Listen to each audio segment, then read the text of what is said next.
Hi friends, ഇന്ന് നമുക്ക് നല്ല ടേസ്റ്റി ആയിട്ടുള്ളൊരു പാൽ കൊഴുക്കട്ട തയ്യാറാക്കാം. അതിനു വേണ്ടി ഒരു ബൗളിലേക്ക് 240 ml ഒരു കപ്പ് വറുത്തരിപ്പൊടിയാണ് കേട്ടോ ഞാൻ എടുത്തിട്ടുള്ളത്. ഇതൊന്ന് അരിച്ചിട്ട് നമുക്ക് ഒരു ബൗളിലേക്ക് ഇട്ട് കൊടുക്കാം.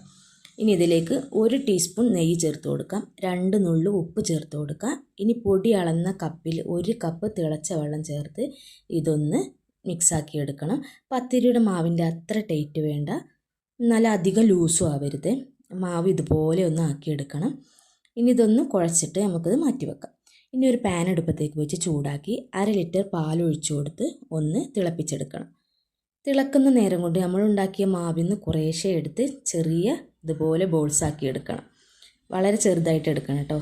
ഇനി പാല് തിളച്ച് വന്നതിലേക്ക് 1 ടേബിൾ സ്പൂൺ വറുത്ത അരിപ്പൊടി തന്നെ ഇട്ട് കൊടുത്ത് അതൊന്ന് മിക്സാക്കി എടുക്കണം.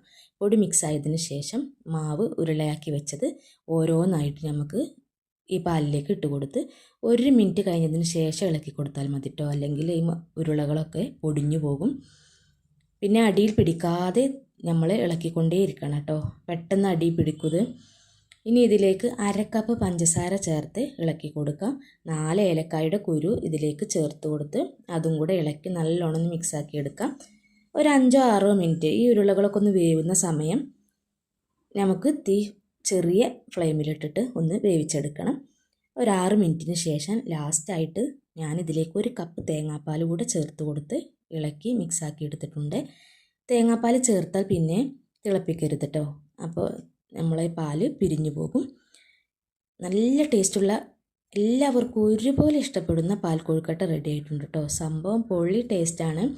എന്തായാലും പെട്ടെന്ന് നമുക്ക് തയ്യാറാക്കാനും പറ്റും. ഇതുപോലെ ഒന്ന് ട്രൈ ചെയ്യാൻ മറക്കല്ലേ. പിന്നെ ഞാനിടുന്ന വീഡിയോ നിങ്ങൾക്ക് ഇഷ്ടപ്പെടുകയാണെങ്കിൽ ഒന്ന് ലൈക്ക് ചെയ്ത് സബ്സ്ക്രൈബ് ചെയ്ത് സപ്പോർട്ട് ചെയ്യാനൊന്നും മറക്കല്ലേ.